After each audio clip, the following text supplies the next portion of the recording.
Hello everyone, আসসালামু আলাইকুম। Welcome to মৌরি কিচেন। আশা করি সবাই ভালো আছেন। আজ আমি আপনাদের বানিয়ে দেখাবো খেজুর আর বাদামের চমৎকার একটি এনার্জি বার, যা খেতে অনেক বেশি মজার এবং পুষ্টিকর। ইফতারিতেও আপনারা এটি ইফতারের সময় সার্ভ করতে পারেন। খেজুরের একটি ডিফারেন্ট রেসিপি হবে। তাহলে চলুন চলে যাই মূল প্রসেসে। আমি এখানে খেজুর নিয়েছি। আপনারা ট্রাই করবেন খেজুরটা যেন সফট হয়, আর খেজুরের বিচিটা ফেলে নিতে হবে। সাথে নিয়েছি আলমন্ড, পেস্তা বাদাম, কাজু বাদাম,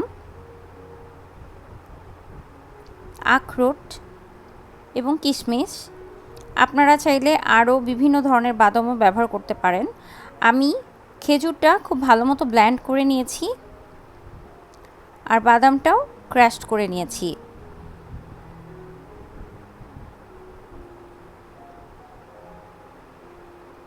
এখন একটি ফ্রাই প্যানে আমি বাদাম আর কিশমিশ একসঙ্গে ঘি দিয়ে ভেজে নিব। অবশ্যই ট্রাই করবেন ঘি ব্যবহার করতে, তাহলে চমৎকার একটি ফ্লেভার আসবে এনার্জি বার থেকে।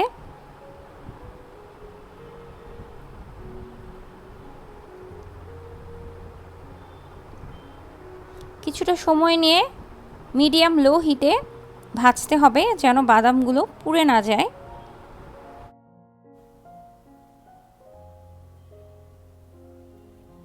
বাদামগুলো ভাজতে ভাজতে খুব সুন্দর একটি ফ্লেভার আসবে,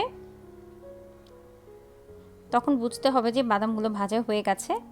আর ভাজা হয়ে গেলে বাদামগুলো আমি আলাদা একটি পাত্রে তুলে নিব। ওই একই প্যানে আমি আরেকটু ঘি অ্যাড করে খেজুরটা অ্যাড করে দিচ্ছি।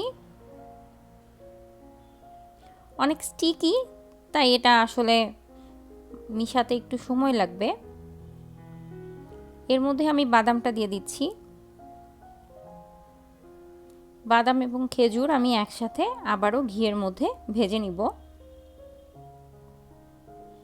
আপনারা বাটার দিয়েও করতে পারেন, তবে ঘি দিয়ে করলে ফ্লেভারটা দারুণ আসবে। কিছুটা সময় নিয়ে এটাকে ভালো মতো ভেজে নিতে হবে।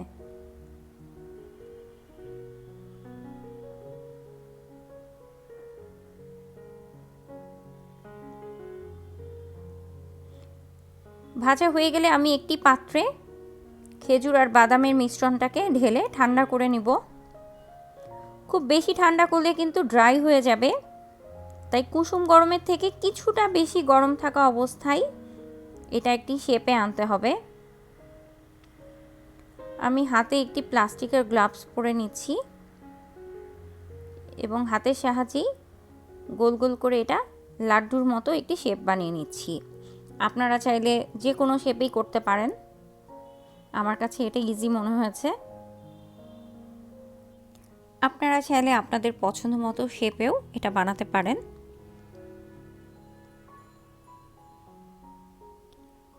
আমি এক এক করে সবগুলো বানিয়ে নিচ্ছি।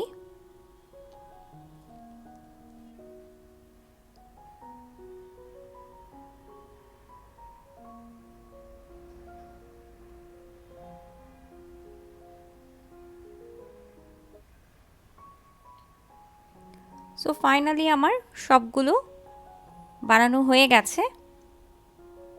এটা আপনারা অনেক দিন স্টোর করে খেতে পারেন। আশা করি ভিডিওটি আপনাদের ভালো লেগেছে। ভালো লাগলে আমার চ্যানেলটি সাবস্ক্রাইব করতে ভুলবেন না এবং ভিডিওটি আপনাদের ফ্রেন্ডস অ্যান্ড ফ্যামিলি মেম্বার্সদের সঙ্গে শেয়ার করবেন। সবাই ভালো থাকবেন, সুস্থ থাকবেন। Thank you for watching my video. আল্লাহ হাফেজ।